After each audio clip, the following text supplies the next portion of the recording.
तुर्की ने एक ऐसे इंटरकॉन्टिनेंटल मिसाइल को लॉन्च किया है जिसके बाद अमेरिका, यूरोप और इजराइल की हालत पतली है।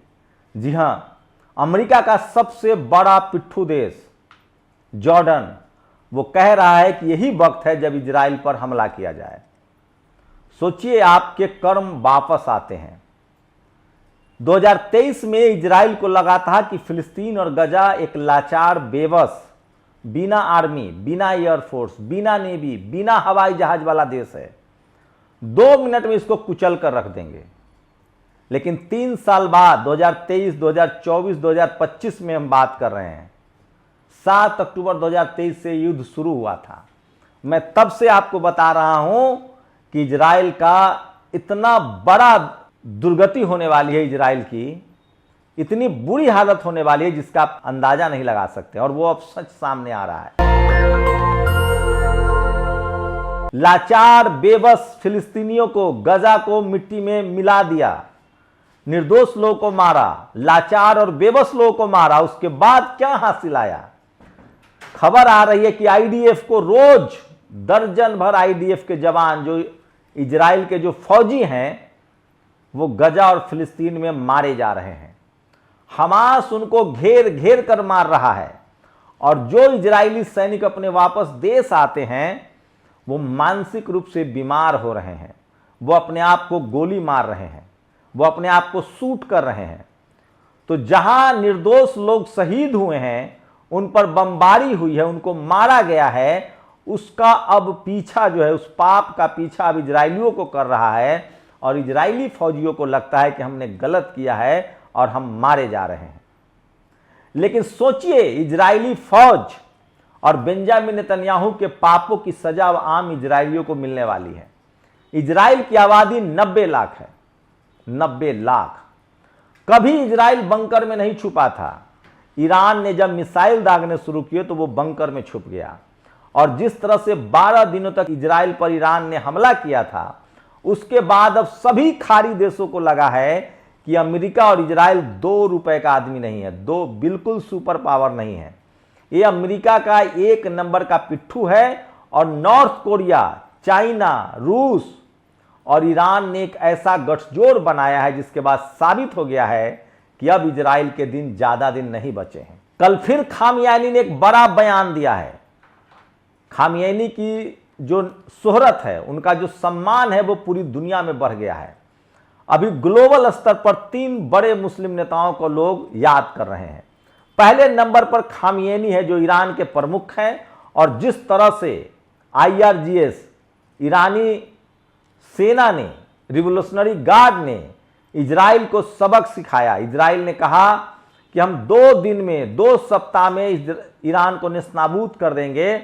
लेकिन 12 दिनों में किस तरह से तेल अवीव, हाइफा जैसे शहर, अल्बर्गेन जैसे शहर जल रहे थे, और खुद अमेरिका और इजराइल ने सरेंडर कर दिया था। यह अब किसी से छुपा नहीं है। और इसी के बाद सारे खाड़ी देशों का मनोबल हाई है। ईरान लगातार चीन से और रूस से J-10, J-20, J-35 और सुखोई विमान खरीद रहा है। और अब जॉर्डन, कतर, ये वो देश हैं जो अब तक अमेरिका के पिछलग्गू थे। इनको लगता था कि ये अमेरिका से नहीं जीत सकते हैं, ये इजराइल से नहीं जीत सकते हैं। इन सब का भ्रम टूट गया है, और अब ईरान ने कहा है कि वक्त आ गया है कि हमें अपने फिलिस्तीन और गजा की आज़ादी के लिए इजराइल को नक्शे से खत्म करना होगा। और इसकी पहल भी शुरू हो चुकी है। लगातार ईरान के तरफ से यमन, जो हुती है यमन के लड़ाके, उनको हथियारों की सप्लाई की जा रही है। अब फिर से हमास मजबूत होकर दिन रात आईडीएफ पर, इजरायली डिफेंस फोर्स पर हमला कर रहा है। फिर से हिजबुल्ला, जो लेबनान का लड़ाका है, उसने अब लड़ाई शुरुआत कर दी है। वहीं सीरिया में असद को भगाने में कामयाब रहा अमेरिका, एक बार फिर घिर गया है। तो 50 जगहों पर जो खाड़ी देशों में, यमन की खाड़ी में, लाल सागर में जो अमेरिकी ठिकाने हैं, उन सब को लगातार यमन के लड़ाके हुती निशाना बना रहे हैं। और उनका पूरा एजेंडा है कि जब तक एक एक अमेरिका का अड्डा खाड़ी देशों से समाप्त न हो जाए, हम चुप नहीं रहेंगे। वही खामनेई ने कहा है कि अब वक्त आ गया है कि सारे इस्लामिक देश, सारे मुस्लिम देश एक साथ बैठकर सोचे कि कब तक हम लोग फिलिस्तीन और गजा पर चुप रहेंगे, कब तक नरसंहार होते हुए हम लोग देखते रहेंगे और कब तक मासूम बच्चों और महिलाओं का जेनोसाइड हम बर्दाश्त करते रहेंगे।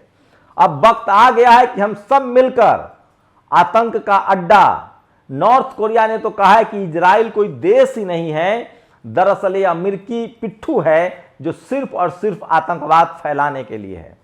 तो ज्यादा दिन नहीं, 6 से 7 दिनों के अंदर खाड़ी देश, खासकर Qatar, Jordan, Saudi Arabia, Abu Dhabi, वो तमाम देश जो अब तक अमेरिका के डर से कुछ नहीं बोल रहे थे, वो एक साथ मिलकर बड़ी प्लानिंग कर रहे हैं और इसमें उनके साथ खड़ा है रसिया और चाइना। तो आप सोचिए, ये बात तो तय हो गया है कि अमेरिका सबसे कमजोर वक्त में गुजर रहा है। इजराइल की बादशाहत खत्म हो गई है और अब खाड़ी देशों ने अमेरिका से डरना ही छोड़ दिया है। तुर्की हो, जॉर्डन हो, कतर हो, सीरिया हो, ये सारे देश जो हैं अब खुलकर ईरान से हथियार ले रहे हैं और खुलकर इजराइल और अमेरिका के खिलाफ बात करने लगे हैं। लेकिन इतना ही नहीं, अमेरिका की मुश्किलें सिर्फ खाड़ी देशों में नहीं बढ़ी है। बुर्किना फासो का नेता कैप्टन इब्राहिम जब से सत्ता में आया है, पूरे अफ्रीकी देशों ने सोना की जो खदानें थी उसको अपने कब्जे में लिया है और यूरोप में मंदी छा गई है। जर्मनी हो, अमेरिका हो, इंग्लैंड हो, नेटो के देश हो, सब जगह मंदी है, क्योंकि बुर्किना फासो का ये कैप्टन इब्राहिम ने कहा है कि अब हम किसी कीमत पर अपने खनिज संपदा को यूरोप नहीं जाने देंगे, और वो भी चाइना और रूस के प्रभाव में है। लेकिन अमेरिका की मुश्किलें सिर्फ खाड़ी देश और अफ्रीका में ही नहीं बढ़ रही है। ममदानी जो अब न्यूयॉर्क का मेयर होने के मुहाने पर खड़ा है, वो जिस तरह की राजनीति कर रहे हैं, इससे साफ है कि ट्रंप अमेरिका में भी बहुत ज्यादा दिनों तक बचे नहीं रहेंगे।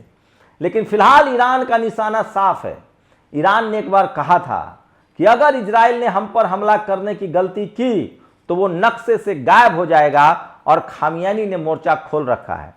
सोचिए, फूट डालो और राज करो, ये अमेरिका की नीति हमेशा रही है, जो भारत में मनुवादी और जातिवादियों की नीति रहती है। एक दौर था जब अमेरिका ने इराक और ईरान में युद्ध करवाया था।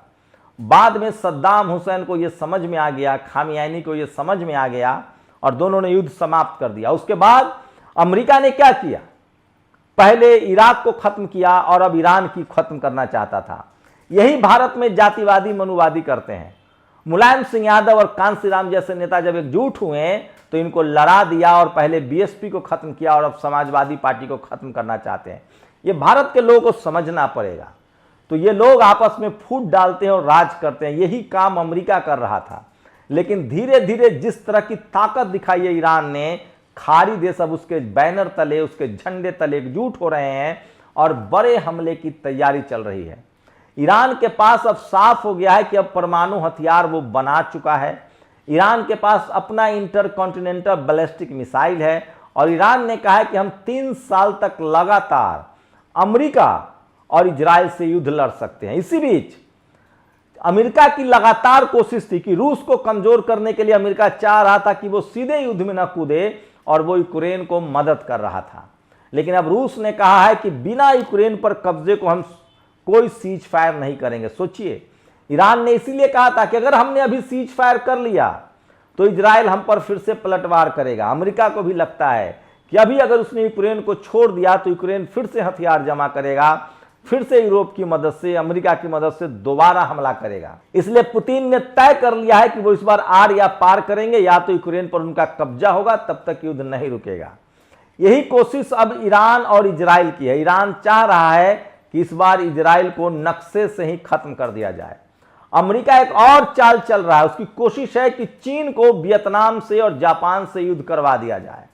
लेकिन रूस और चीन ने कहा है कि अगर हमारे बीच युद्ध हुआ तो हम सीधा मिसाइल जो दागेंगे वो वाशिंगटन डीसी पर, न्यूयॉर्क पर और मैनहट्टन पर, अमेरिका पर दागेंगे। अगर एक भी अमेरिकी हथियार ताइवान को मिला तो हम हथियार दागेंगे अमेरिका पर, और अमेरिका इसी बात से सख्ते में है। और अब खाड़ी देश कह रहे हैं कि अगर एक भी अमेरिकन हथियार इजराइल ने दागा तो हम अमेरिकी ठिकानों पर भी हमला करेंगे और इजराइल को तो नक्शे से खत्म करेंगे ही। तो जो फिलिस्तीन और गजा के साथ इजराइल ने किया है, अब वो इजराइल के 90 लाख लोगों के साथ होने जा रहा है। शुक्रिया। नेशनल दस्तक की आपसे गुजारिश है कि अगर इसको बचाना चाहते हैं तो नेशनल दस्तक को सब्सक्राइब करने के लिए रेड कलर के सब्सक्राइब बटन को दबाएं, फिर बेल आइकन की घंटी दबाएं। नेशनल दस्तक को बचाने के लिए बहुत जरूरी है कि हर खबर को शेयर करें, लाइक करें, कमेंट जरूर करें।